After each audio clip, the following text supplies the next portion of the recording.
और मैं क्षमा का भी हकदार नहीं हूं।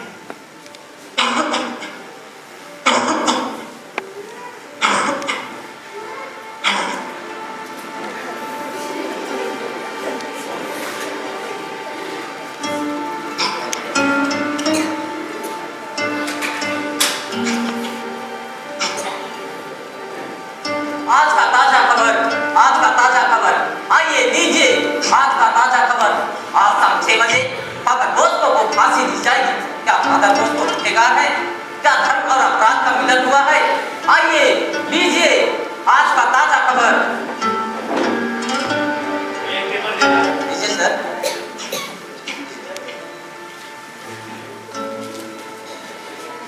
भाई साहब मुझे भी एक पेपर देना।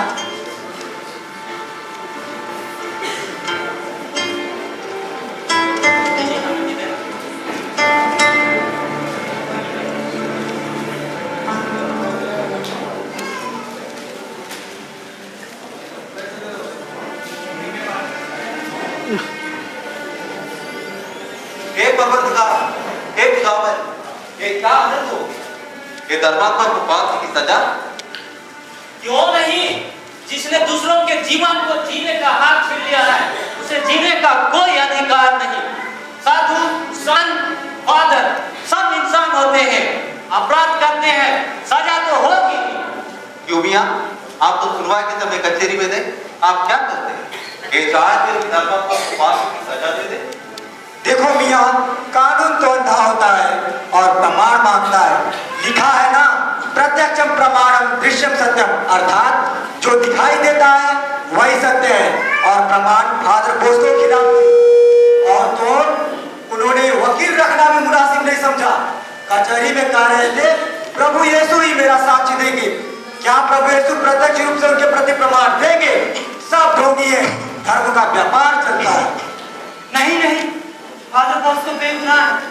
मैं जानता हूँ हत्या किसने की। मैंने की, मैं हूँ हत्यारा। साहब मुझे गिरफ्तार कीजिए, फादर को जल्दी रिहा कीजिए, नहीं तो अनर्थ हो जाएगा। अरे ये कौन पागल है? भाई तुम कौन हो?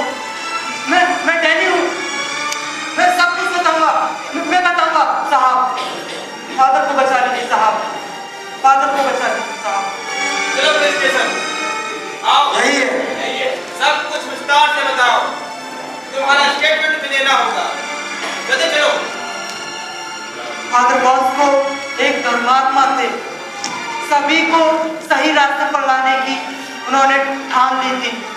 वे मुझे भी सुधारना चाहते थे, लेकिन मैं उनकी बात नहीं सुनता था। और एक दिन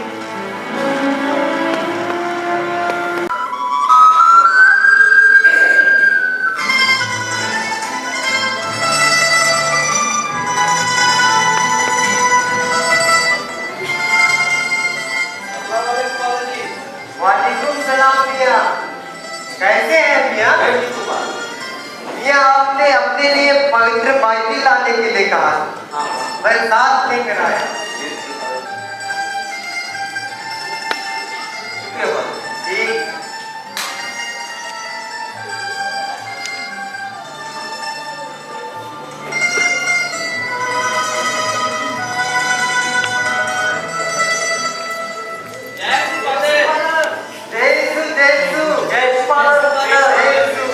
कैसे हैं सब लोग? ठीक है फादर, ठीक है फादर। आप कैसे हैं फादर? सब ईश्वर की दुआ। मैंने आप लोगों से कहा था कि आपस में मिलकर 2-4 शौचालय का निर्माण करें। आप सुनते ही नहीं हो। अरे जल्दी वॉल्टर कंचन, क्या खुले मैदान में शौच करना सही बात है? मैं साहूकार रुपए से कुछ पैसे देने के लिए कहूँगा। अरे जतिन वॉल्टर कंचन, तुम्हारे बच्चे स्कूल क्यों नहीं जाते? फादर जी हमारा काम मुंह तक है, परिवार चलाने के लिए पैसे काफी नहीं है। बहुत मुश्किल से वो वक्त की रोटी नसीब होती है, पर ऐसे हालत में बच्चों को पढ़ाना, वो शौचालय निर्माण के लिए पैसे देना हमारे पास की बात नहीं है। फादर जी दूसरी जगह काम ही नहीं है, मजबूरी साहब का रुपेश कहना कम मजबूरी में काम करना पड़ता है। और ऐसे हालात में बच्चों को सही से स्कूल भेजे सिफारिश से साहूकार रुपेश के यहाँ प्रतिदिन 500 के हिसाब से नौकरी मिली तो प्रतिमाह 15,000 हो जाता था और इतने रुपये तुम्हारे बच्चों को पढ़ाने और परिवार चलाने के लिए पर्याप्त। मुझे लगता है तुम लोग इन रुपयों को शराब पीने में बर्बाद करते।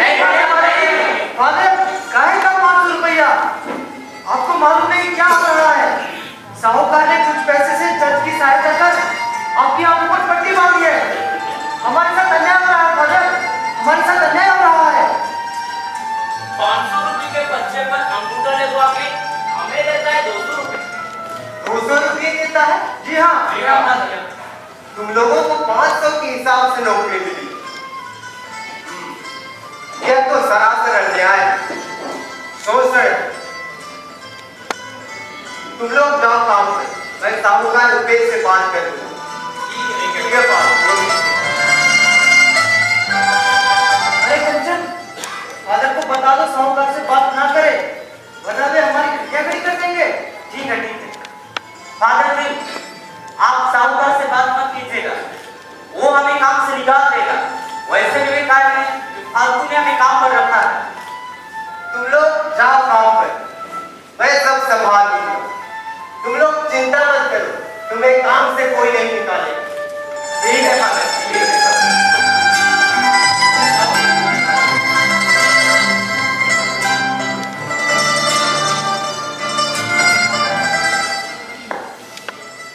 हाय मेरे लोग, मैं तेरा शोषण होते देख नहीं सकता। हे प्रभु, तू साहूकार रुपेश को सद्बुद्धि दे।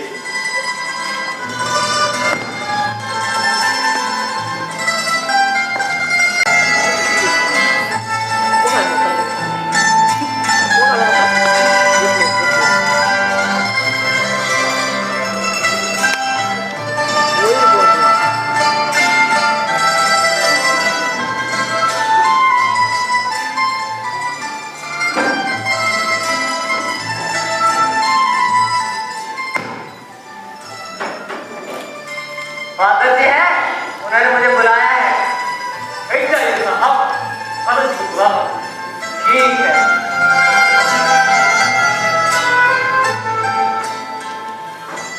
फादर जी, और मेरा उनसे साहूकार रुपेश आपसे मिलने आया। ओहो, उन्हें बैठा दो, मैं आ रहा हूँ। उन्हें पानी पिला दो। जी फादर।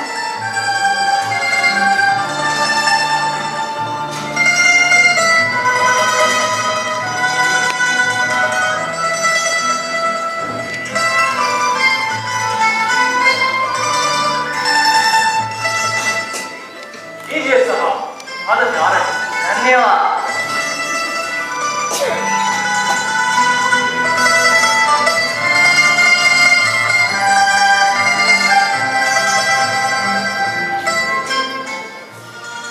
फादर जी, जय यीशु रुपेश, बैठो।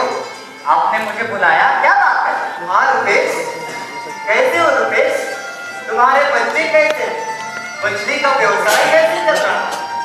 आपकी कृपा से, प्रभु की कृपा से सब कुछ ठीक ही चल रहा है फादर जी। मछली का कारोबार भी अच्छा ही चल रहा है। आपके साथ तो सब कुछ ठीक चल रहा है, अच्छी बात। लेकिन इन गांव वालों के साथ कुछ भी अच्छा नहीं चल रहा। उनकी हालत मैली, गांव में शौचालय नहीं, बच्चे स्कूल नहीं जा रहे, परिवार में तंगी। मैं इसमें क्या कर सकता हूँ फादर जी? तुम कर सकते हो रुपेश, चाहो तो तुम सब कुछ कर सकते हो। तुम इस गांव के साहूकार और इस गांव के आधा से ज्यादा लोग तुम्हारे कारखाना में काम करते हैं। उनको तनख्वाह के रूप में क्या मिलता है रुपेश? क्या धर्म के अनुरूप है? तुम इस गांव के साहूकार और तुम एक ईसाई हो, और ईसाई होने के नाते तुम्हारा फर्ज बनता है कि तुम इन कामगारों का और गांव की हालत सुधार दे। फादर जी, धर्म और व्यापार को मत मिलाइए, यही अच्छा होगा। धर्म अपनी जगह पे, व्यापार अपनी जगह पर।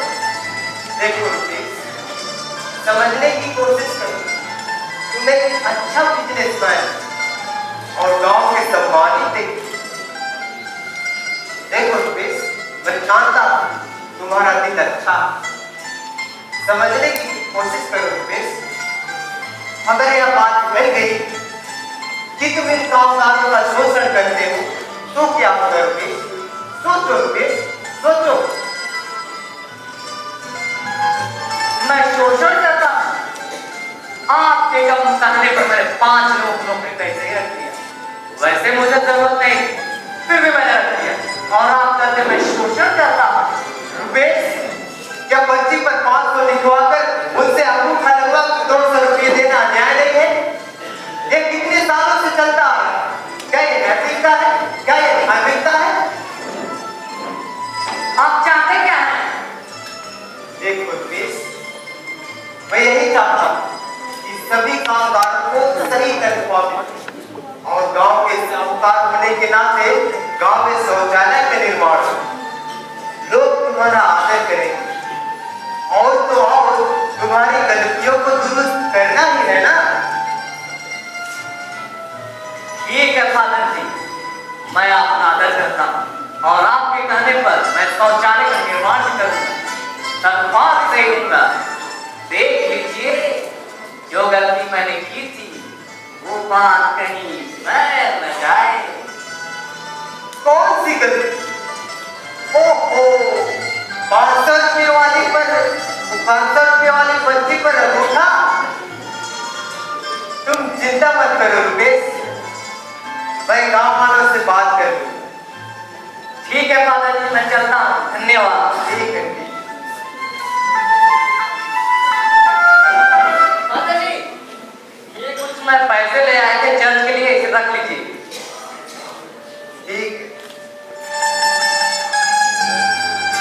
रुपेश, जी father. Thank you my son, God bless you. ठीक है फादर जी।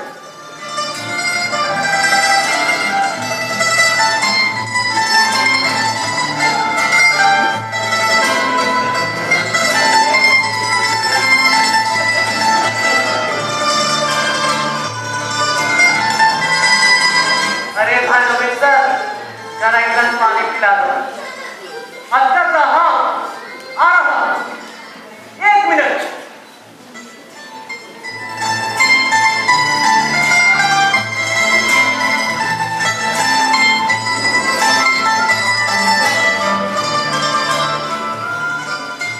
पानी क्या साहब, नींबू का रस पी लो।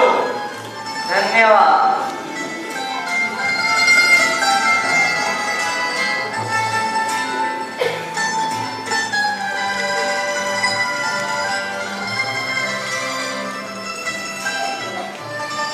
आइए आइए जनाब, अच्छा हो गया तुम यहीं मिल गए, नहीं तो मैं तुम्हारे घर पर आने वाला। तुमने मुझसे 3 लाख रुपए उधार लिए और तुमने लिखित रूप से कहा था मैं तुमको 3 महीने के अंदर लौटा दूं। 6 महीने हो गए, तुम्हारा कोई अता पता नहीं। मेरे पैसे वापस दे दो, मुझे पैसे की बहुत जरूरत है, नहीं तो मैं तुम्हें कोर्ट में घसीट लूंगा। अरे भाई, क्यों घबराते हो? तुम्हारा पैसा वापस लौटाऊंगा। तुम यहाँ क्या करने आए थे? तुमसे क्या मतलब? तुम मुझे ये बताओ, तुम उस विधवा मधुलिका पर पैसे क्यों उठाते हो? तुम्हारी पत्नी है, तुम्हारे बच्चे हैं और तुम उस विधवा के साथ। छी छी, शर्म करो डैडी, शर्म करो। शीशे के महल में रहने वाले दूसरों पे पत्थर फेंका नहीं करते। तू अपना रास्ता नाप, मेरी जिंदगी में झाड़ने की कोशिश मत करना, वरना अच्छा नहीं होगा। अरे अरे, तुम तो गर्म हो गए, मैं तो तुम्हें समझा रहा था। खैर कोई बात नहीं, इस झूठ के बाजार में सच्चाई का कोई मूल्य नहीं। मैं जा रहा हूं, और हाँ, मेरे पैसे वापस दे देना, वरना अच्छा नहीं होगा।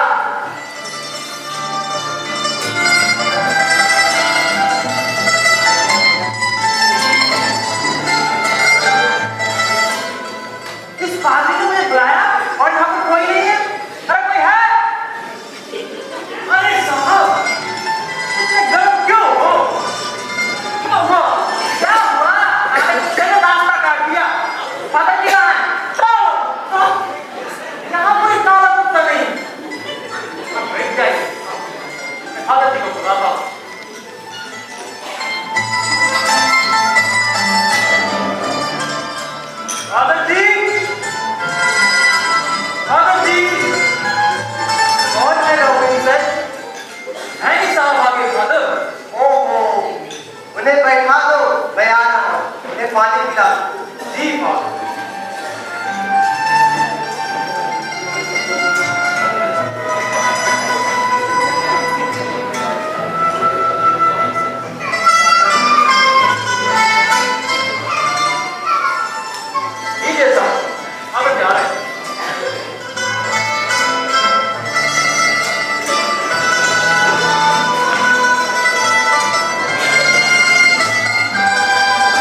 बुलाया समझाने के लिए। मैं तुम्हारी पत्नी शांता से मिला। वह परेशान, वह रो रही। देखो डैडी, तुम उसके साथ अन्याय कर रहे हो। तुम उस विधवा मधुलिका के पीछे क्यों पड़े हो? तुम उसे भी पाप के दलदल में क्यों घसीटना चाहते हो? विधवा के पीछे कौन पड़ा है? मैं तो उस बेचारी को सहारा दे रहा हूँ। क्या पिता की मदद करना, सहायता करना आप है? और हाँ, रही बात मेरी पत्नी की, वो तो मैं सवाल लूंगा। आपको चिंता करने की जरूरत नहीं। तुम जानते हो मैं क्या कह रहा हूँ और दुनिया जानती है तुम क्या कर रहे हो।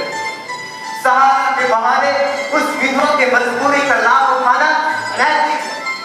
अपने पत्नी के रहते हुए उस विधवा के साथ रात बिताना, सहवास करना विचार। देखो डैडी, तुम्हें इस दोहरे जिंदगी को त्यागना हो। नैतिक और अनैतिक की रेखा एकदम बारीक है। उस बेचारी मधुलिका को मेरी जरूरत है और वो मेरी जान है। आप मेरी बात छोड़िए फादर जी, आप अपना चट संभालिए, मैं जा रहा हूँ। रुको डैडी, मैं चर्च ही संभाल रहा हूँ। मेरा चर्च तुम लोग भटके हुए लोगों को वापस लाना मेरा धर्म। और यह तुम्हारा जीवन अधर्म, क्रिस्तीय शिक्षा के विरुद्ध। अगर तुम अपना जीवन नहीं बदलोगे, जीने का रास्ता नहीं सुधारोगे, तो मुझे मजबूरन तुम्हें पवित्र परम प्रसाद लेने से मना करना पड़ेगा। देखो डैडी, तुम अपना जीवन बदलो। अब तुम जाओ, ठंडे दिमाग से सोचो। 3 दिन बाद मुझसे मिलो।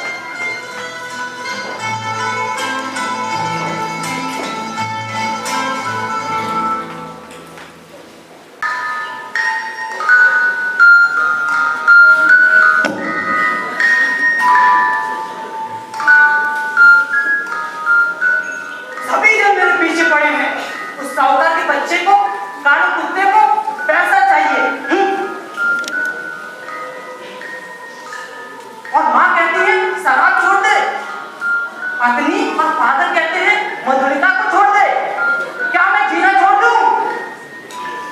मधुलिका तो मेरी जान है, मेरी आदत है, उसे कैसे छोड़ दूं? उस काले कुत्ते को एक हफ्ते के अंदर पैसा कहां से लाके दूं? क्या करूं? क्या सोचूं? कुछ समझ में नहीं आता।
देगी।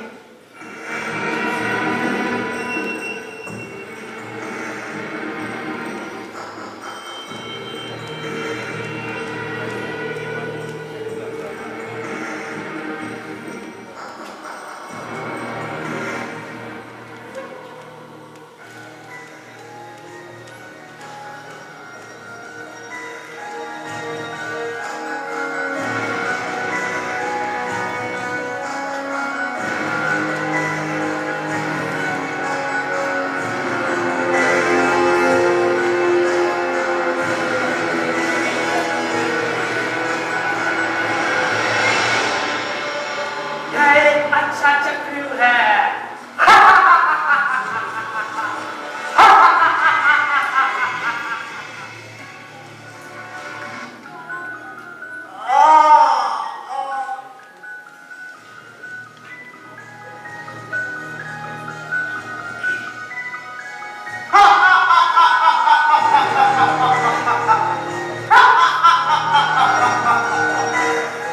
अंधेरा कायम रहे। मैं तुम्हारे पुरोहितों को नहीं छोड़ूंगा। संतों को षड्यंत्र में, औरों को औरत और शोहरत, शराब और शबाब के चक्कर में फंसाऊंगा। पुरोहित तुम्हारे हृदय के प्यार है ना, उसी हृदय को चोट पहुंचाऊंगा। मैं फिर आऊंगा।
सब काम हो गया, बस एक काम बचा है।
सुबह का भूला भटका इंसान शाम को घर लौटता है। आओ डैनी, वापसी का संस्कार के लिए तैयारी करो।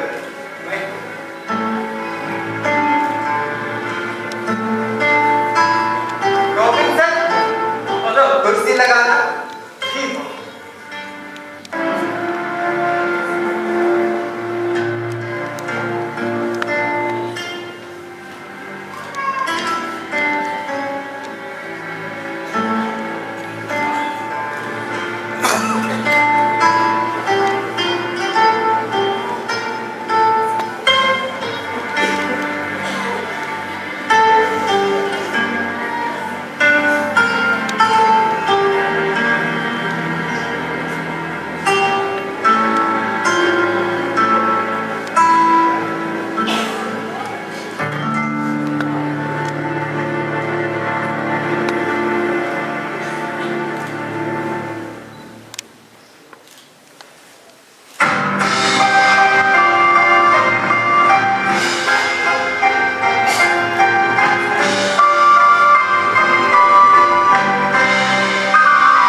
रॉबिन्सन, मेरा मन व्याकुल और मेरी आत्मा उदास।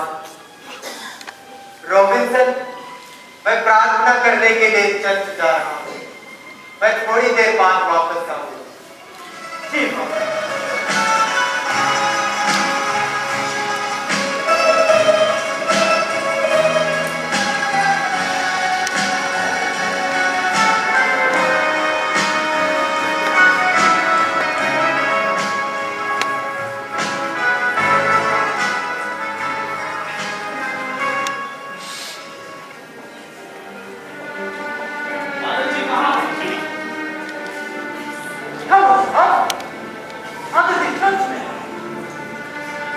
सावधान पेश की हत्या हुई है।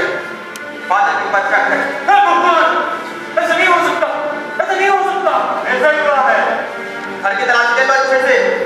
Yes sir.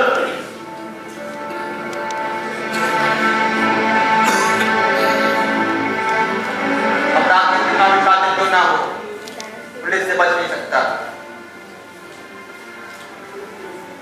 साहब, एक चाकू मिला है। अच्छा, जब कर दो इसे, सबूत के काम आएगा।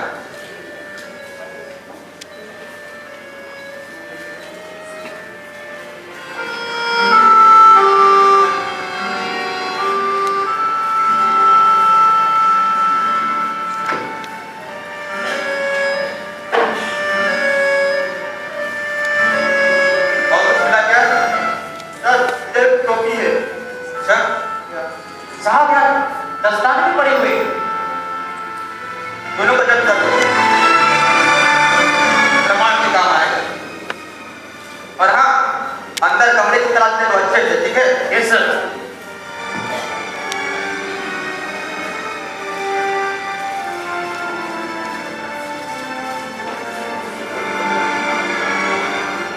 वाकई कुछ मिला क्या?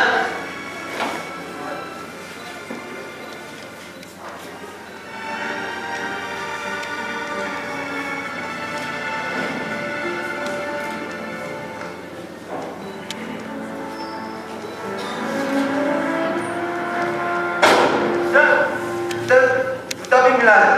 इस जूते की साइज और निशान मेल खाते हैं। ठीक है, इसे भी रख लो, बाद में काम आएगा। साहब,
हत्या बना दो इसे। Yes sir.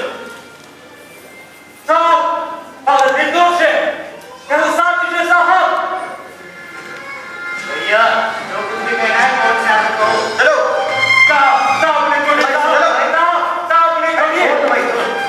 मेरी बात ध्यान से सुनो। आपके ऊपर हत्या का आरोप है, सारा प्रमाण भी उसके खिलाफ है। अभी तो सिर्फ कोर्ट ही निर्णय करेगा, हमें अपना काम करने दीजिए। आप साथ रहिए, चलिए।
मुकदमा संख्या 8 के अनुसार मुलजिम father Bosco son of mister Alfred Bosco के ऊपर अभियोग है कि इन्होंने मिस्टर रुपेश जो शहर के बहुत बड़े मछली व्यवसायी तथा प्रसिद्ध नागरिक थे, उनकी बेरहमी से हत्या कर दी। मुलजिम फादर बॉस्को हत्या करने से ही संतुष्ट नहीं हुए, बल्कि मिस्टर रुपेश की तिजोरी में रखे 1 लाख रुपए भी उड़ा लिए। मिस्टर रुपेश इन पादरियों के विरुद्ध थे, इसलिए फादर बॉस्को उनसे नफरत करते थे। पोस्टमार्टम रिपोर्ट के अनुसार मिस्टर रुपेश की हत्या रसोई घर के चाकू से की गई है।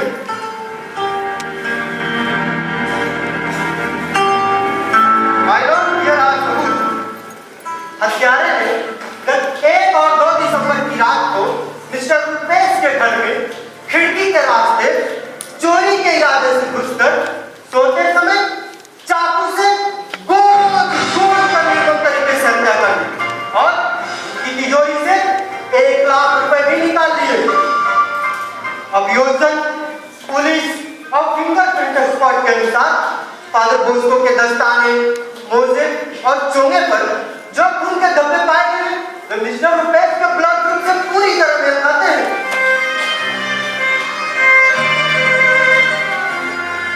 माय लॉर्ड, ये रहा सबूत। इसके अलावा फादर बॉस्को के तिजोरी से 1 लाख रुपए भी पाए गए।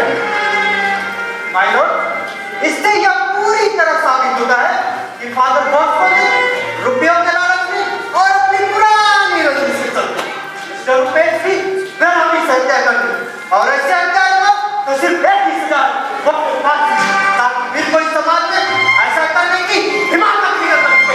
That's all, Your Honor. That's all.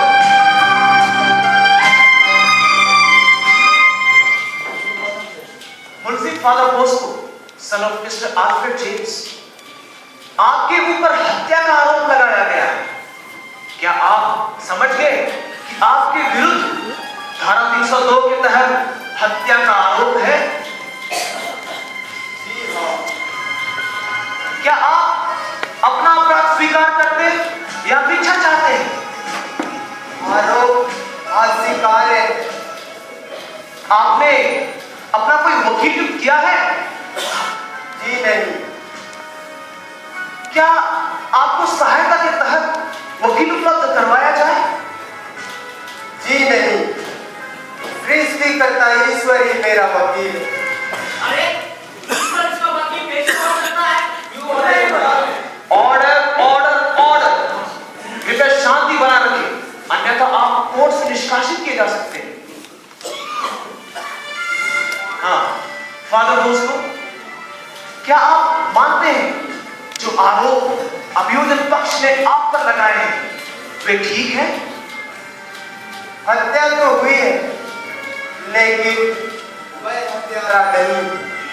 दस्तावेजी साक्ष्य में अभियोजन पक्ष उसने आपके दस्ताने, चोगे और चाकू पेश किए। मैं सिर्फ इतना कर सकता हूँ कि भले ही सारे सबूत मेरे विरुद्ध हों, लेकिन मैं हत्यारा नहीं। इसका कोई सबूत है आपके पास? मेरा सेवक रॉबिन्सन जो घटना के समय मेरे साथ था। क्या आप अपने बचाव साथी में पेश करना चाहेंगे? जैसा आप उचित समझे। ठीक है, अदालत अपनी ओर से आपको बचाव का मौका देती है और रॉबिन को बतौर गवाह न्यायालय में पेश करने का हुक्म देती है। फादर बॉस्को के सेवक रॉबिन को बतौर गवाह के रूप में न्यायालय में पेश किया जाए।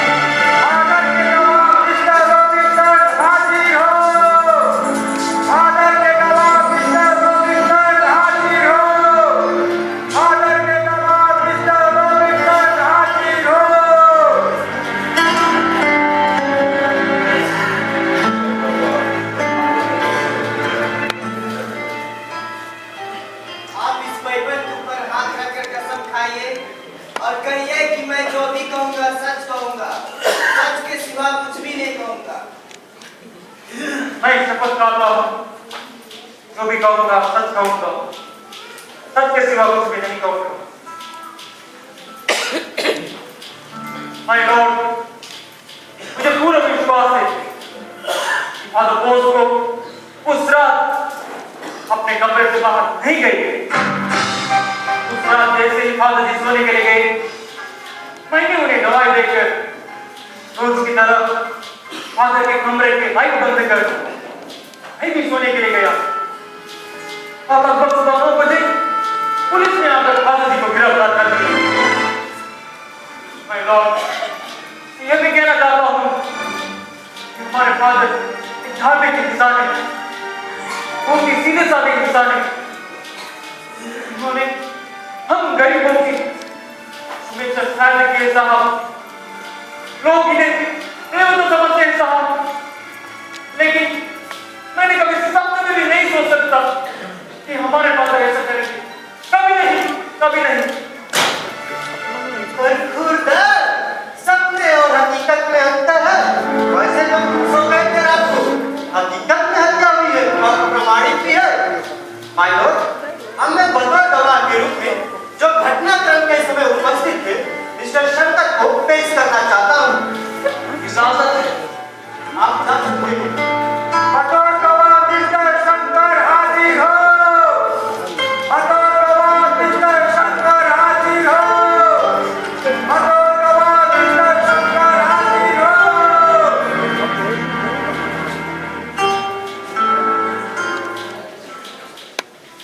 आप इस श्री भगवत गीता के ऊपर हाथ रखकर कसम खाइए और कहिए कि मैं जो भी कहूंगा सच कहूंगा, सच के सिवा कुछ भी नहीं कहूंगा। मैं गीता पर हाथ रखकर कसम खाता हूँ, जो कहूँगा सच कहूँगा, सच के सिवा कुछ भी नहीं कहूँगा।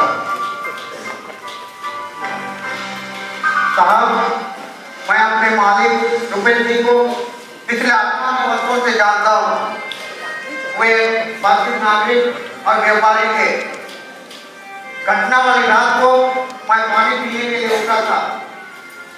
उस समय लगभग 11 बजे थे। अभी मैंने फादर बॉस्को को मालिक के कमरे से तेजी से बाहर जाते हुए देखा। उनके हाथों में काले दस्ताने थे और उनके टोपी ने उनके चेहरे को ढक रखा था। वे किस तरह निकल गए, मानो देखने वालों के नजरों से बचना चाहते हो। बस शरोनल, केस पानी की तरह साफ है। अब मुझे इस गवाह को कुछ नहीं पूछना। जा सकते हैं। हाँ वकील साहब, अब बहस शुरू किया जाए। माय लॉर्ड, अभियोजन गवाह मिस्टर शंकर ने फादर को संदिग्ध अवस्था में आते देखा और अभियोजन गवाह के मौखिक साक्ष्य से भी मेल खाती है। और हमारे अभियोजन गवाह मिस्टर रॉबिन्सन का भी कहना है कि मैं कभी सपने में भी नहीं सोच सकता कि हमारे फादर ऐसा करेंगे। और जज साहब, और तो और जो जूते के निशान पाए गए हैं वो फादर बॉस्को के जूते के निशान से मेल खाते हैं। माय लॉर्ड, अभियोजन पुलिस और फिंगरप्रिंट एक्सपर्ट के अनुसार फादर बोस्को के दस्ताने, मोजे और चोंगे पर जो खून के धब्बे पाए गए हैं, वे मिस्टर रुपेश के ब्लड ग्रुप से पूरी तरह मेल खाते हैं। इसके अलावा फादर बोस्को की अलमारी से 1 लाख रुपए निकाले गए हैं। माय लॉर्ड, ये रहा सबूत। माय लॉर्ड, इससे यह पूरी तरह साबित होता है कि फादर बोस्को ने रुपयों के लालच में और अपनी पुरानी रंजिश के तले मेरा मुझसे क्या करते हैं? अब मैं सिर्फ इतना कहना चाहूंगा, ऐसे हत्यारे को तो फांसी की सजा भी कम है, ताकि जिन कोई शख्स अपने धार्मिक पर याद में रहते हुए ऐसा करने की जुर्रत भी न कर सके। That's all, Your Honor. That's all. अंतिम निर्णय से पहले फादर बोस्को आप कुछ कहना चाहेंगे? मुझे मिस्टर शंकर और मिस्टर रॉबिन्सन से कोई शिकायत नहीं। मैं सिर्फ इतना कह सकता हूँ कि प्रभु यीशु ही मेरा गवाह कि मैं निर्दोष। ईश्वर पर मुझे पूर्ण भरोसा, वह मेरा रक्षक है, वह मेरा गढ़ है, वही मेरा आसरा है।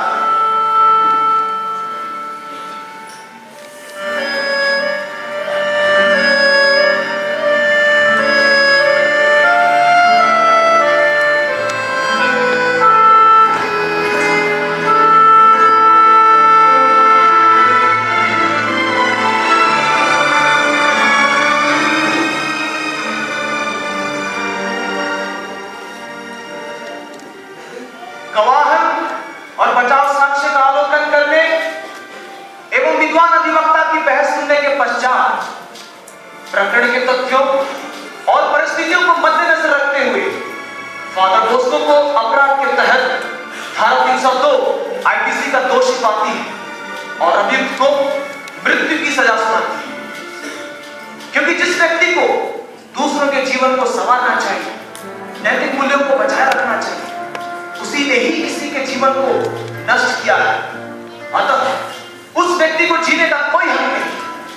अतः मुंशी फादर बोस्को को अदालत फांसी की सजा सुनाती है, ताकि फिर कोई शख्स अपने धार्मिक पद की आड़ में ऐसा कुकर्म न करे और धन को भ्रष्ट न करे। फांसी की तारीख 1 महीने के बाद तय की जाएगी। तब तक मुंशी फादर बोस्को को कैदियों की तरह बंदी गृह में रखने का आदेश दिया जाता है।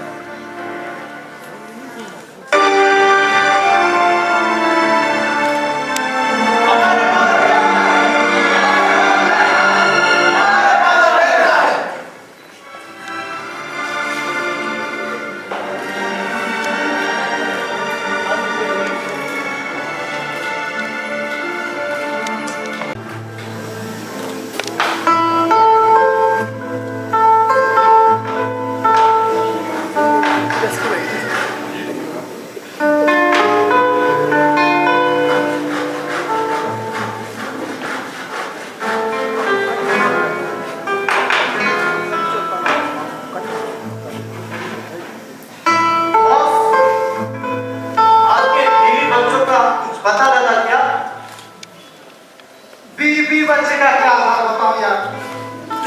मैं 3 साल से इस जेल में सड़ रहा। ये खालूसियाना न चिट्ठी लिखने देता न चिट्ठी लेने देता है। जीने के लिए तो कुछ गुंडागर्दी करना पड़ेगा यार। हाँ ठीक कहा बॉस साहब ने, मैं भी आपके साथ हूं। मुझे अपनी शरण में ले लीजिए। ठीक है ठीक है।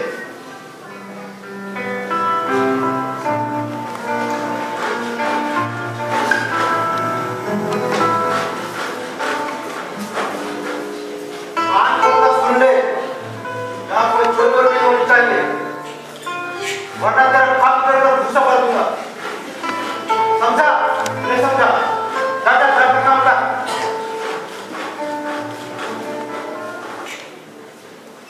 तुम्हारा नाम फादर बोस्को है ना?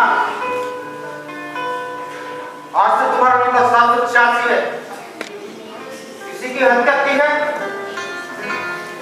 हाँ पवित्र होते हो। अब तक तो आराम से जिंदगी बिताई है, लाइक अ किंग। यहाँ याद रखना, यहाँ तो काम करना ही पड़ेगा। यहाँ कोई चोरी नहीं होनी चाहिए भाई, यहाँ याद रखना, यहाँ कोई गड़बड़ी नहीं होनी चाहिए। गड़बड़ी करने वालों को खैर नहीं यहाँ, समझे?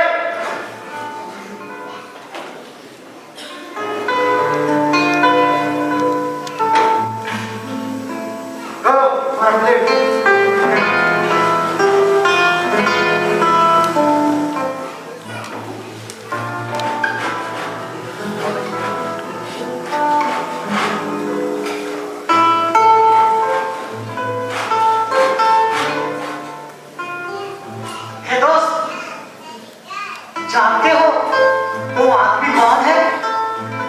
कौन है? पादरी है, पादरी। क्या पादरी है? तब तो ये जगह बहुत पवित्र है। मैं तो पहले ही जानता था ये पादरी लोग बड़े बदमाश होते हैं, लेकिन जब फंस जाते हैं तो बेचारे कानून से बचना नहीं जानते। देखो हम हमारी तरफ जा रहे हैं, हम इसको धरती मार कर गिरा देंगे। ठीक है, ठीक है।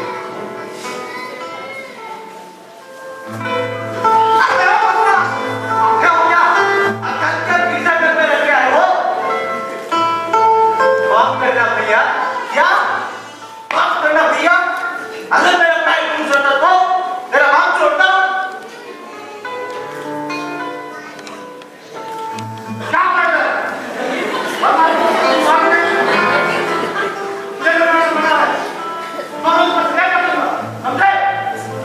माफ कीजिए साहब, गलती मेरी, मैं ही इनके रास्ते में आ गया, लेकिन मैं खुद अपने आंखों में देखा है, गलती इन बदमाशों की है। कोई बात नहीं साहब, अब से फिर ये ऐसी गलती नहीं करेंगे। आप इन्हें माफ कर दीजिए, ईश्वर आपका भला करे। ठीक है, ठीक है, फिर हो गई, बत्ती बुझाओ, सो जाओ। हम तो अंदर जा, ये तो कुछ ही दिन का मेहमान है।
तुम सिर्फ सत्य को बता दो कि खून किसने किया, और उसमें लिखा है ना, सत्य तुम्हें स्वतंत्र कर देगा।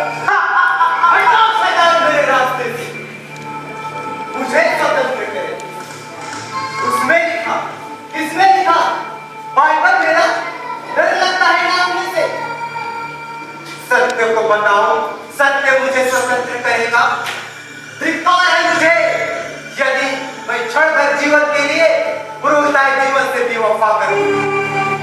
धिक्कार है मुझे यदि मैं कलिसिया के नियम के विरुद्ध जाऊं। धिक्कार है मुझे यदि मैं मृत्यु के डर से का संस्कार के मोह को नष्ट करूं। कदापि नहीं। रे शैतान, तू कहता है पुरोहित को, एक पुरोहित संसार की वेदी पर नैतिकता की मिसाल देने के लिए वो अपने जान ईश्वर के लिए कुर्बान कर देता है। पाप स्वीकार संस्कार के मुहर। ये सब कुछ भी भ्रम है। मैं तुम्हें जीवन दूंगा, मेरे शब्दों पर विश्वास करो। उस पर विश्वास करके तुम्हें क्या मिला? देखो, इतने ही पुरोहित अपने ही जीना सीखो। हटाओ शैतान मेरे रास्ते से। तूने तो प्रभु यीशु को भी नहीं छोड़ा, उसे भी प्रलोभन में डाल। तू मुझे को छोड़ेगा, मैं जानता हूं। मेरा दूसरा रूप बनकर तुम यहाँ क्यों आए? अब सुनो, मेरा यह जीवन मेरे सृष्टिकर्ता की देन। मैं जीऊं या मरूं प्रभु यीशु के लिए। मेरा जीवन उसके लिए कुर्बान।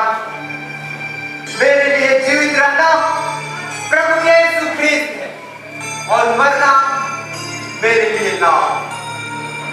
इसीलिए मैं यीशु मसीह के नाम पर मैं तुम्हें आदेश देता हूं, यहां से टकराओ ना शैतान। हाय, मैं फिर से हार गया। इस पुरोहित को नहीं तोड़ पाया, लेकिन तुम सुन लो, मैं फिर आऊंगा। छोड़ूंगा नहीं तुम्हारे पुरोहित, मैं फिर आऊंगा।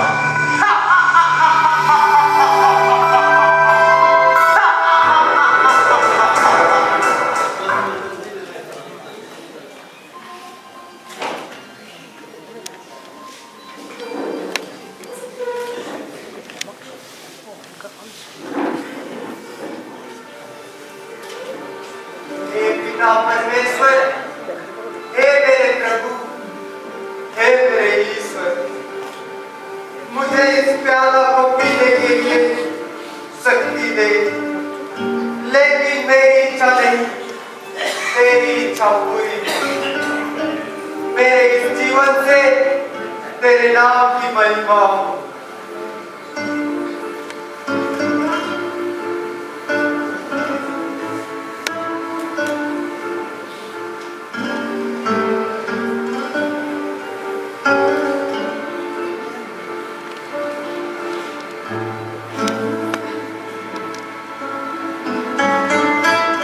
फादर बोस्को, आपका समय हो गया। आइए, आपकी कोई आखिरी इच्छा? मेरी आखिरी इच्छा? मैं तैयार हूं मेरे प्रभु यीशु ख्रीस्त से मिलने के लिए।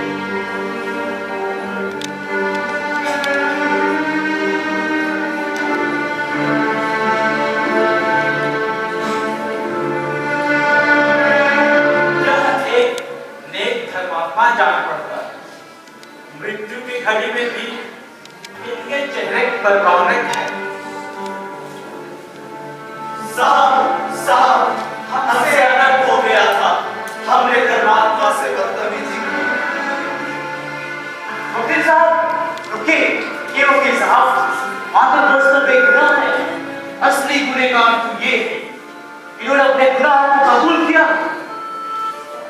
फादर बोस्को एक संत और धर्मात्मा, उनके ऊपर जो फांसी की सजा लगी है उस पर रोक लगाइए, क्योंकि मेरे पास प्रमाण ये रहा।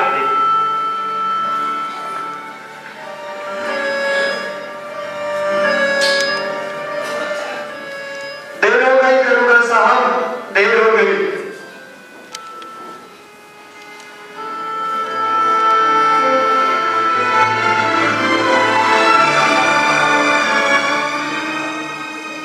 मैंने तुमने क्या किया? तुम्हारे स्वार्थ, घृणा, अनैतिकता और तुम्हारे कुकर्म की सजा फादर बोस्को ने अपने ऊपर ले लिया। धार्मिक नियमों का पालन करते हुए भी तुम्हारी मृत्यु की सजा फादर बोस्को ने गले लगाई। डैडी, फादर बोस्को ने शताब के मुहर को सलामत रखते हुए अपने को संसार को बलिदान चढ़ाया। हे फादर बोस्को, हे धर्मात्मा, हमें क्षमा कीजिए।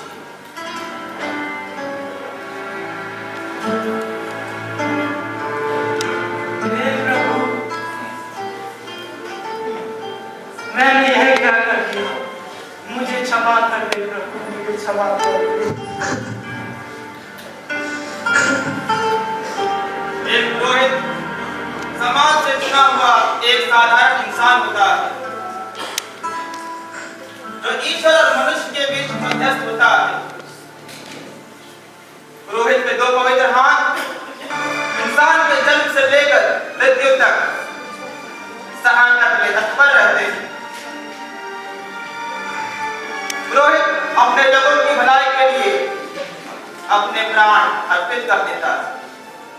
पुरोहित तो अपने लोगों के लिए ईश्वर से निवेदन किया करता है तथा उन्हें उनके पापों से मुक्ति दिलाता है और हमेशा निर्भयता, पवित्रता और धार्मिकता से स्वर्ग राज्य की घोषणा करते हुए ईश्वर की महिमा के लिए कार्य करता है।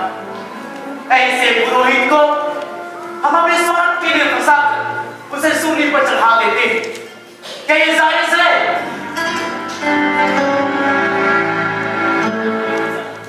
आज एक धर्मात्मा का अंत हो गया, जिन्होंने पाप स्वीकार संस्कार के मोहर को सलामत रखने हेतु अपना जीवन कुर्बान कर दिया, बलिदान कर दिया।